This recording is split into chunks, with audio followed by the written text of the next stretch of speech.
Selamat datang kembali di pembahasan mendalam kita.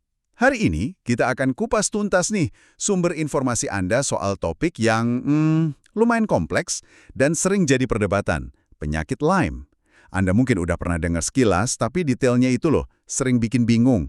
Mulai dari gejalanya sampai soal pengobatannya yang, ya, kontroversial. Betul. Sumber Anda kali ini cukup beragam ya. Ada tinjauan ilmiah dari jurnal medis, panduan dari lembaga kesehatan pemerintah AS, juga Eropa, terus ada perbandingan pedoman pengobatan yang, kayaknya berseberangan gitu. Iya, cukup kontras memang. Ada juga berita soal riset vaksin terbaru, sampai analisis soal suplemen herbal. Nah, misi kita hari ini adalah menyaring intisari dari semua ini, memberikan Anda pemahaman yang lebih jernih, ya, tentang apa sih yang paling penting, fakta-fakta menariknya, mungkin yang belum Anda tahu. Oke, siap ya? Mari kita mulai bedah informasinya. Santu. Penyakit Lyme ini memang penuh lapisan ya, dari tantangan diagnosisnya sampai perdebatan sengit yang melingkupinya. Penting sekali kita pilah-pilah nih, mana fakta yang memang didukung bukti ilmiah kuat dari sumber-sumber ini, mana yang masih ya spekulasi atau bahkan misinformasi. Oke, kita mulai dari yang paling dasar dulu deh. Penyakit Lyme ini kan intinya infeksi bakteri ya, yang ditularkan lewat gigitan kutu. Kutu jenis Ixodes gitu yang udah terinfeksi duluan. Iya, Ixodes. Sumber Anda menyebutkan ada beberapa jenis bakteri Borrelia penyebabnya. Kayak B. Burgdorferi sama B. mayoni, itu di Amerika Utara. Terus kalau di Eropa sama Asia beda lagi ya. Ada B. abzeli, B. garini. Betul, ada variasi geografisnya. Nah, ini menarik nih. Sumbernya bilang kutu ini dapat bakteri bukan dari rusa loh, tapi dari hewan kecil kayak tikus atau burung. Iya, reservoir utamanya hewan pengerat kecil dan burung. Rusa itu lebih berperan dalam siklus hidup kutu dewasanya, membantu populasi kutu tetap banyak. Tapi penularan bakterinya itu dari hewan yang lebih kecil. Oh, gitu. Oke. Nah, gejala awal yang paling ikonik lah ya, itu kan ruam kulit yang namanya erythema migrans, IM. IM. Itu loh ruam merah yang makin lebar, kadang tengahnya pudar, jadi kayak target panahan atau mata banteng gitu. Tapi, ini nih poin penting dari sumber Anda. Ternyata nggak semua orang dengan Lyme kena ruam ini. Bener banget. Perkiraannya cuma sekitar 60-80% aja ya. Dan bentuknya pun nggak selalu klasik, kayak target gitu. Iya, variasinya banyak. Malah salah satu sumber Anda nyebutin ada perbedaan mencolok. Di Eropa, katanya ruam klasik bentuk target itu bisa sampai 79% kasus. Tapi di AS, cuma sekitar 19%. Jauh ya bedanya. Betul sekali. Nah, variasi presentasi ruam ini ditambah fakta nggak semua orang mengalaminya, itu salah satu alasan utama kenapa diagnosis awal bisa jadi, ya, sulit. Selain ruam, apalagi gejala awalnya? Gejala awal lainnya itu seringkali mirip flu biasa. Jadi ada demam, sakit kepala, kelelahan yang lumayan terasa, terus nyeri otot dan sendi. Mirip banyak penyakit lain dong ya? Mirip banget. Makanya kalau cuma lihat gejala awal tanpa ruam yang khas, bisa gampang terlewat atau salah diagnosis. Kalau tidak terdeteksi dan diobati, nah infeksinya bisa menyebar ke seluruh tubuh. Ini yang kita sebut tahap diseminata, bisa awal atau lanjut. Kalau sudah menyebar, masalahnya bisa lebih serius ya? Jauh lebih serius. Sumber Anda mencatat ini bisa kena ke sistem saraf, misalnya menyebabkan kelumpuhan wajah sementara, itu Bell's palsy namanya, atau bahkan meningitis, radang selaput otak. Bisa juga ke jantung, ganggu irama jantung, atau ke sendi, bikin artritis Lyme yang nyeri dan bengkak. Ada juga yang ke kulit dalam jangka panjang, namanya acrodermatosis chronica atropicans, itu ruam keunguan kronis yang lebih sering ditemukan di Eropa. Oke. Ini dia nih bagian yang sering bikin pusing kepala. Diagnosisnya. Kenapa saya mendiagnosis Lyme ini katanya begitu menantang? Sumber-sumber Anda menyoroti beberapa alasan krusial. Pertama, katanya bakteri Borrelia itu sendiri susah banget ditemukan langsung di tubuh pasien. Tepat sekali, itu masalah utamanya. Sumber Anda menjelaskan kalau jumlah bakteri ini di dalam tubuh itu biasanya sangat sedikit, sangat rendah. Dan keberadaannya di aliran darah atau di cairan tulang belakang itu sifatnya cuma sebentar, transien. Oh, jadi nggak menetap gitu ya? Nah, menetap lama di sana. Akibatnya, metode deteksi langsung kayak kultur, itu kan mencoba menumbuhkan bakteri dari sampel ya, atau PCR yang mencari DNA bakteri, itu seringkali sensitivitasnya kurang bagus kalau pakai sampel darah atau cairan tulang belakang. Jadi hasilnya bisa negatif padahal ada bakteri. Bisa banget negatif palsu. PCR mungkin sedikit lebih berguna kalau sampelnya dari cairan sendi, misalnya pada kasus artritis Lyme. Tapi secara umum, ya tes langsung ini punya keterbatasan besar untuk diagnosis awal. Jadi, kalau bakteri sulit ditemukan langsung, andalannya apa dong buat diagnosis? Tes darah ya? Yang cari antibodi itu, serologi. Betul, andalannya memang tes serologi. Tapi ini juga katanya ada tantangannya ya? Ada, dan nggak main-main tantangannya. Jadi tes serologi ini kan dia nggak cari bakteri itu sendiri. Dia cari respons sistem kekebalan tubuh kita terhadap infeksi bakteri tersebut. Nah, tantangan terbesarnya tuh soal waktu. Kapan tesnya dilakukan? Maksudnya gimana tuh soal waktu? Gini, kalau tes dilakukan terlalu cepat setelah gigitan kutu atau awal infeksi, katakanlah kurang dari 2-4 minggu, tubuh kita mungkin belum sempat memproduksi antibodi dalam jumlah yang cukup untuk terdeteksi alat tes. Akibatnya? Hasilnya bisa negatif palsu, kelihatan negatif padahal sebenarnya ada infeksi. Ini sering terjadi kalau orang buru-buru tes setelah curiga digigit kutu. Oke. Terus ada kemungkinan sebaliknya nggak? Positif palsu. Ada juga, positif palsu bisa terjadi kalau tes dilakukan pada orang yang nggak punya gejala Lyme atau nggak punya riwayat kemungkinan terpapar kutu yang jelas. Sumber Anda menyebutkan fakta menarik nih. Sekitar 5-20% populasi sehat itu bisa saja punya antibodi Lyme di darahnya tanpa pernah merasa sakit Lyme sama sekali. Silang dengan antibodi lain. Makanya tes ini nggak bisa asal dilakukan atau diartikan begitu saja. Jadi, gimana dong standar pengujian yang direkomendasikan? Nah, karena itu, standar pengujian yang direkomendasikan itu biasanya pakai pendekatan 2 tahap, two-tiered testing. Sederhananya gini, ada tes screening awal dulu, biasanya jenis tes antibodi yang namanya EIA atau kadang EFA. Kalau hasilnya positif atau meragukan, equivocal, baru deh dilanjutkan dengan tes konfirmasi kedua untuk memastikan. Tes kedua ini biasanya immunoblot atau western blot namanya dulu. Ada IgM dan IgG ya di tes kedua itu? Iya, tergantung sudah berapa lama gejalanya muncul. Nah, ini penting dicatat nih. Menurut pedoman yang Anda berikan, penanda infeksi awal, yaitu antibodi IgM, itu hanya dianggap relevan kalau gejalanya baru muncul kurang dari 30 hari. Kenapa gitu? Karena setelah lebih dari 30 hari, interpretasi hasil IgM positif jadi lebih sulit. Risiko positif palsunya meningkat. Jadi fokusnya lebih ke IgG kalau gejalanya sudah lebih lama. Ada juga pendekatan 2 tahap yang lebih baru, namanya MTTT, Modified Two-Tier Testing, yang pakai 2 jenis tes EIA yang berbeda. Oke, sumber dari European Center for Disease Prevention and Control, ECDC yang Anda sertakan juga, kayaknya sangat menekankan poin ini ya. Mereka bilang hasil lab itu nggak bisa berdiri sendiri. Banget. Mereka sangat menekankan itu. Hasil tes laboratorium, positif atau negatif, itu tidak bisa jadi satu-satunya dasar diagnosis. Harus selalu dilihat bersama-sama dengan gambaran klinis pasien, artinya gejala apa saja yang dialami pasien, dan juga riwayat kemungkinan dia terpapar kutu di daerah endemis Lyme. Jadi konteksnya penting banget ya. Konteks klinis dan epidemiologisnya krusial. ECDC juga menemukan kalau kualitas studi-studi tentang tes diagnostik Lyme ini sangat bervariasi. Dan sensitivitas tesnya pun beda-beda tergantung stadium penyakitnya. Misalnya cenderung rendah kalau baru tahap awal dengan ruam EM saja. Tapi jauh lebih baik kalau sudah tahap lanjut kayak artritis Lyme atau ACA itu. Tadi Anda sebut ada tes-tes lain yang kadang ditawarkan tapi nggak direkomendasikan. Iya, betul. Perlu dicatat juga ada beberapa jenis tes lain yang kadang ditawarkan oleh beberapa laboratorium, misalnya tes antigen atau PCR pada urin, atau ada juga tes transformasi limfosit LTT. Nah, menurut sumber dari CDC, tes-tes alternatif ini tidak direkomendasikan. Kenapa? Karena bukti ilmiah mengenai validitasnya, keakuratannya, itu masih kurang kuat. Belum terbukti secara konsisten bisa diandalkan untuk diagnosis Lyme.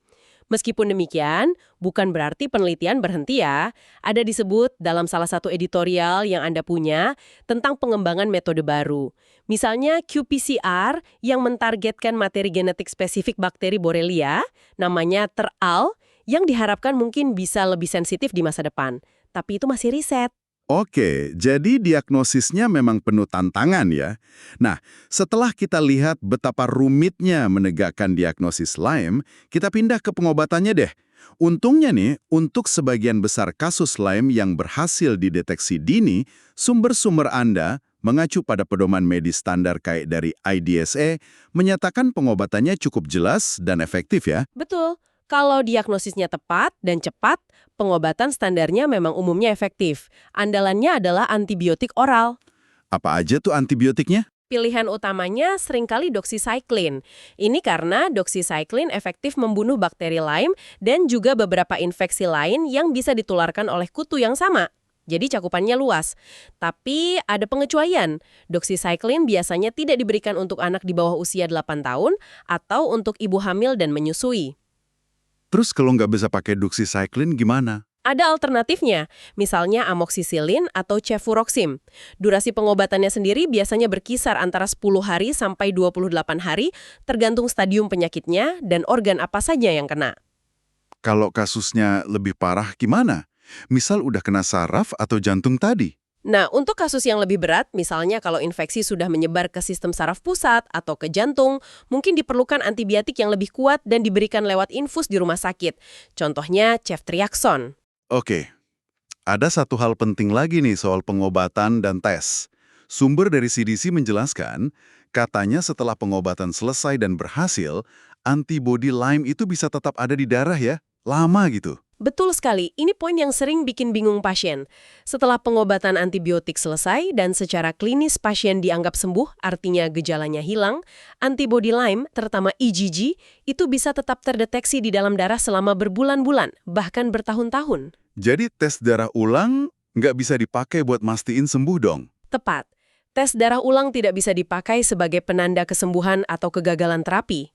Kesembuhan itu dinilai berdasarkan hilangnya gejala klinis pasien, bukan dari hasil tes antibodi lagi. Nah, poin soal gejala ini nih membawa kita ke area yang, sangat kontroversial dalam dunia Lyme, yaitu apa yang sering disebut sebagai penyakit Lyme kronis atau chronic Lyme disease, CLD. Ah iya, ini topik panas. Sumber Anda, terutama dari entry Wikipedia dan perbandingan pedoman pengobatan itu, menjelaskan kalau CLD ini istilah yang dipakai oleh sebagian orang, termasuk beberapa praktisi medis, untuk menggambarkan sekumpulan gejala yang berlangsung lama. Kayak kelelahan ekstrim, nyeri otot dan sendi yang meluas, terus gangguan kognitif atau brain fog itu. Betul. Tapi seringkali, diagnosis CLD ini ditegakkan tanpa adanya bukti infeksi Lyme yang aktif, atau bahkan tanpa riwayat infeksi Lyme yang terkonfirmasi dengan tes standar yang tadi kita bahas. Begitu ya? Persis. Dan ini krusial. Istilah CLD ini umumnya tidak diakui dan bahkan ditolak oleh komunitas medis arus utama. Termasuk organisasi besar seperti IDSA, Infectious Diseases Society of America, CDC, dan NIH, National Institutes of Health di Amerika. Jadi ini beda dong ya dengan kondisi lain yang kadang disebut juga. Ada istilah PTLDS itu kan? Nah ini dia. Sangat penting untuk membedakan antara CLD yang kontroversial itu dengan kondisi yang memang diakui secara medis. Namanya Post-Treatment Lyme Disease Syndrome atau PTLDS. Apa bedanya PTLDS? PTLDS ini terjadi pada sebagian kecil pasien, sumber Anda nyebut angkanya kurang dari 5%.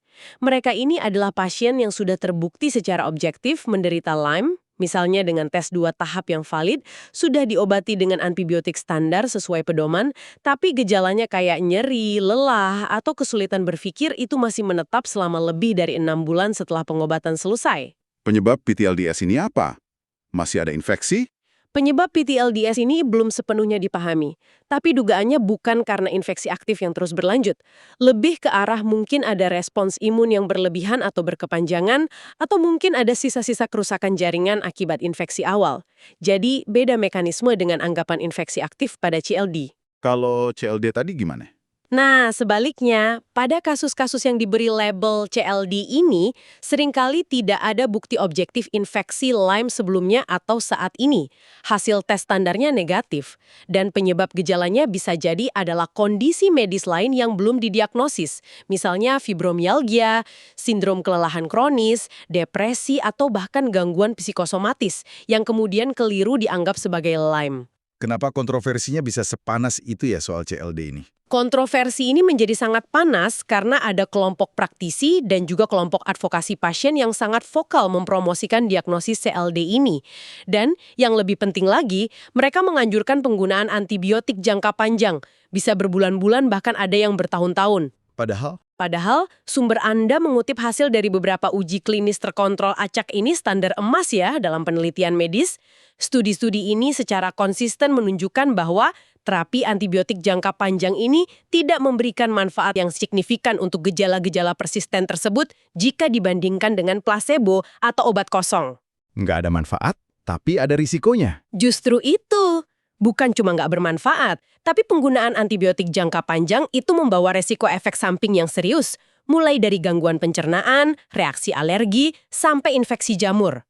Bahkan, sumber dari CDC melaporkan adanya kasus-kasus infeksi bakteri lain yang berbahaya yang didapat pasien saat mereka menjalani terapi CLD yang tidak terbukti ini. Belum lagi resiko munculnya resistensi antibiotik, yang bahayanya bukan cuma buat pasien itu, tapi buat kita semua. Tapi kan ada pasien yang merasa membaik dengan antibiotik jangka panjang itu. Gimana penjelasannya? Nah, sumber Anda menyebutkan beberapa kemungkinan penjelasan untuk fenomena itu. Pertama, jangan remehkan efek placebo. Itu bisa sangat kuat. Salah satu studi menyebut angkanya bisa sampai 40% pasien merasa lebih baik hanya dengan meyakini mereka dapat pengobatan. Oke, placebo. Terus? Kedua, beberapa jenis antibiotik, misalnya doxycycline, itu memang punya efek antiinflamasi atau anti radang ringan, di luar efek antibakterinya. Jadi mungkin bisa sedikit mengurangi gejala nyeri atau bengkak untuk sementara, tapi ini bukan berarti menyembuhkan akar masalahnya atau infeksi jika memang ada. Jadi cuma meredakan sementara ya? Bisa jadi. Ketiga, gejala dari kondisi lain yang sebenarnya mendasari keluhan pasien yang bukan Lyme, mungkin saja memang membaik secara alami seiring berjalannya waktu. Dan kebetulan saja, itu terjadi saat pasien sedang minum antibiotik jangka panjang. Jadi kelihatannya antibiotiknya yang menyembuhkan, padahal bukan. Wah, rumit ya interpretasinya. Pantesan jadi perang Lyme ya istilahnya. Betul, perbedaan pandangan yang fundamental ini tercermin jelas dalam pedoman pengobatan yang saling bertentangan antara kelompok medis arus utama kayak IDSA dengan kelompok lain seperti ILADS, International Lyme and Associated Diseases Society. Sumber perbandingan pedoman Anda itu nunjukin perbedaan mendasar dalam cara mereka menilai kualitas bukti ilmiah, seberapa besar bobot yang diberikan pada pengalaman subjektif pasien, dan akhirnya ya rekomendasi soal durasi dan jenis terapi. Sampai ada laporan pelecehan terhadap peneliti segala ya. Sayangnya iya, situasinya memang sempat digambarkan sepanas itu, sampai melibatkan tindakan hukum, dan ada laporan intimidasi atau pelecehan terhadap peneliti yang hasil studinya tidak mendukung terapi jangka panjang. Ini menunjukkan betapa dalamnya perbedaan pendapat dan tingginya emosi yang terlibat dalam isu ini. Oke. Nah, karena kontroversi ini, ditambah penderitaan akibat gejala yang menetap pada sebagian orang, baik itu PTLDS atau kondisi lainnya, nggak heran dong kalau banyak yang akhirnya mencari solusi alternatif, termasuk suplemen herbal.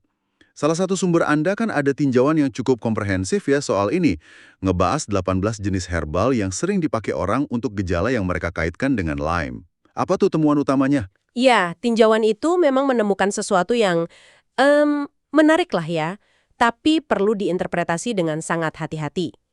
Jadi, dari 18 herbal yang diuji, ada 7 diantaranya yang menunjukkan aktivitas melawan bakteri B. burgdorferi dalam tes in vitro. In vitro?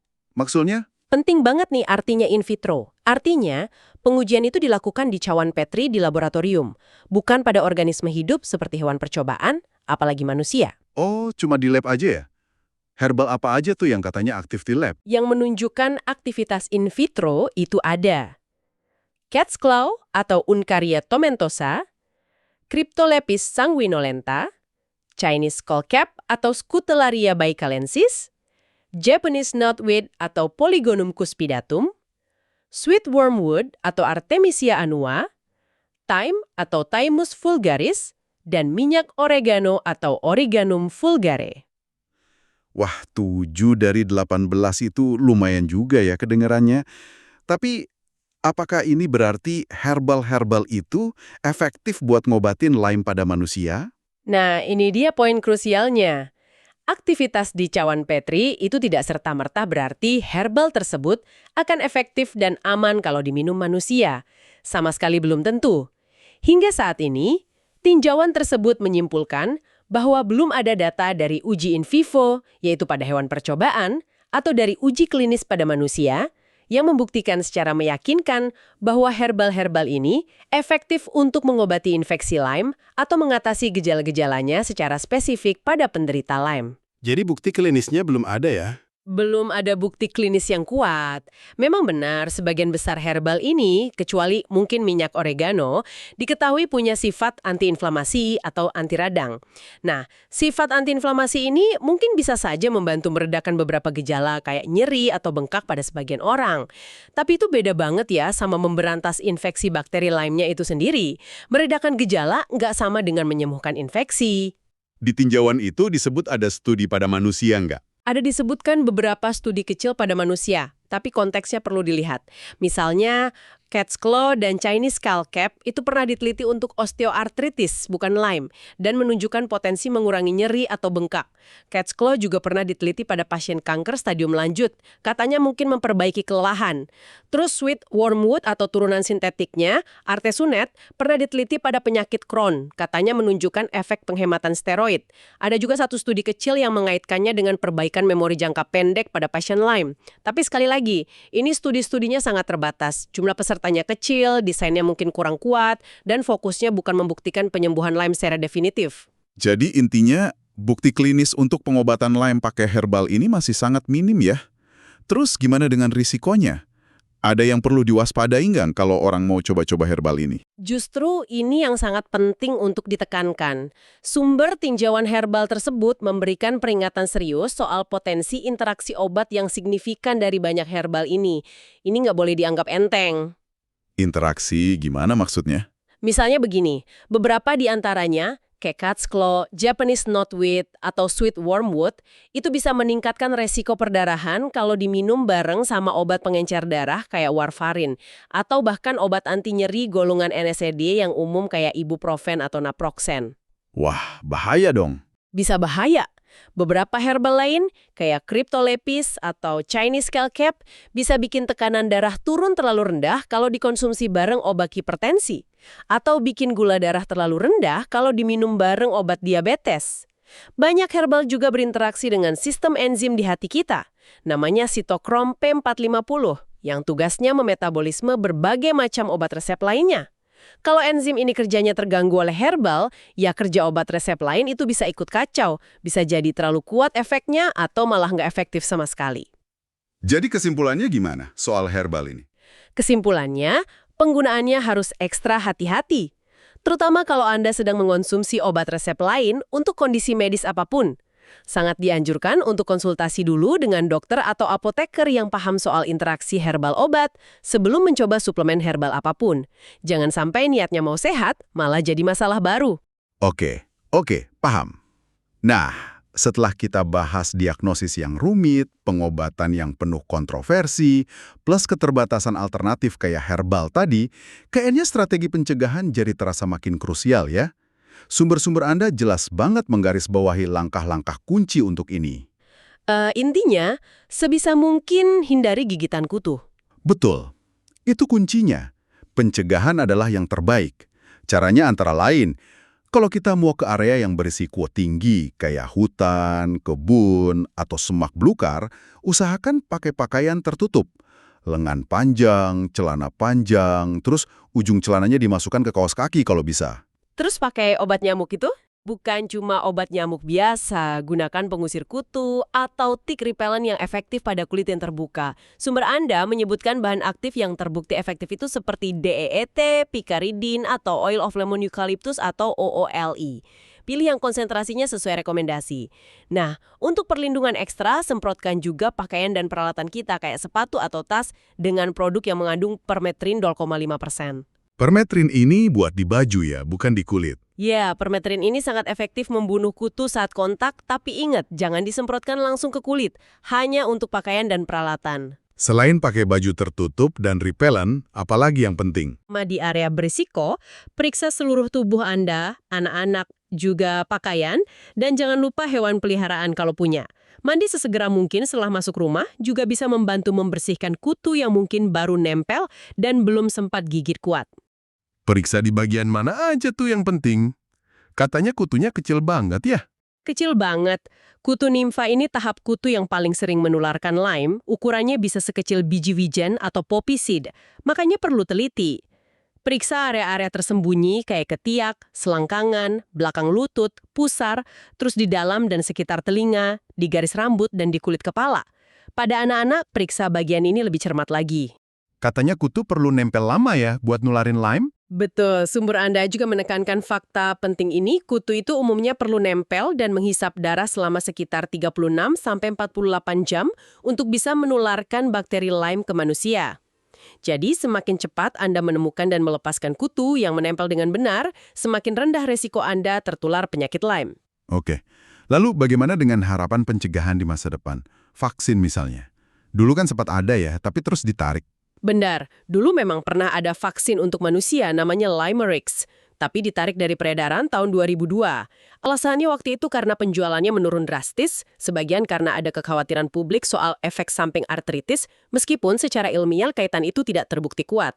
Tapi sekarang ada riset lagi ya. Iya, untuknya penelitian untuk vaksin baru terus berjalan.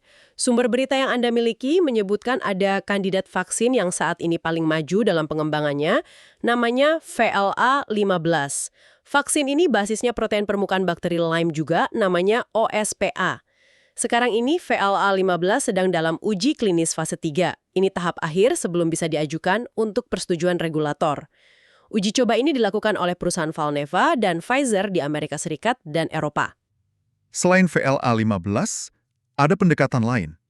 Ada juga pendekatan lain yang sedang diteliti, misalnya yang dikembangkan oleh Tufts University. Mereka pakai protein bakteri Lyme hasil rekayasa genetika. Jadi, riset terus berjalan. Sementara itu, kalau untuk anjing, vaksin Lyme sebenarnya sudah tersedia cukup lama loh di pasaran. Oh, anjing udah ada ya. Nah, terakhir nih, sumber Anda juga nyinggung sedikit soal potensi dampak perubahan iklim. Katanya bisa bikin kutu makin nyebar ya. Ini bisa hidup dan berkembang biak. Artinya, risiko paparan Lyme bisa muncul di area-area baru yang sebelumnya mungkin nggak dianggap endemis. Ini bikin upaya pencegahan jadi makin relevan untuk semua orang, dimanapun.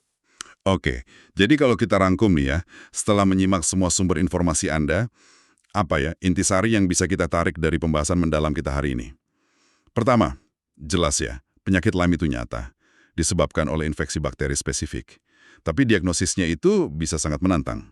Sangat menantang. Perlu kombinasi cermat antara lihat gejala klinisnya, tanya riwayat kemungkinan paparan kutu, dan interpretasi hasil tes antibodi yang, ya, harus tepat waktu dan hati-hati banget bacanya.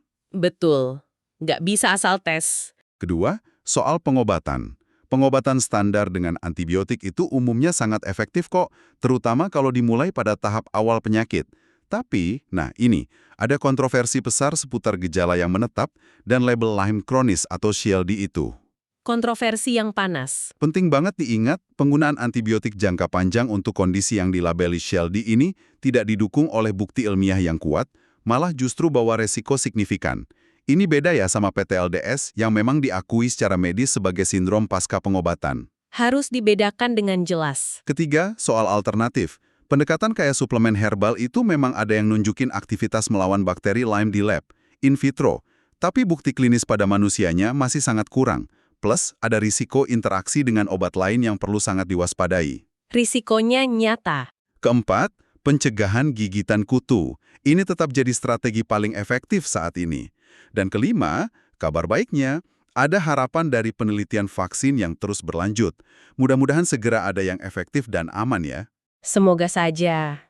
Nah, merangkum semua kompleksitas ini, mungkin ada satu pertanyaan reflektif nih yang muncul dari sumber-sumber Anda tadi, yang bisa Anda pikirkan lebih lanjut. Gini, mengingat sulitnya diagnosis Lyme, panasnya kontroversi seputar gejala persisten dan juga keterbatasan pendekatan alternatif yang ada saat ini, seberapa pentingkah kira-kira bagi riset di masa depan untuk sedikit bergeser fokusnya?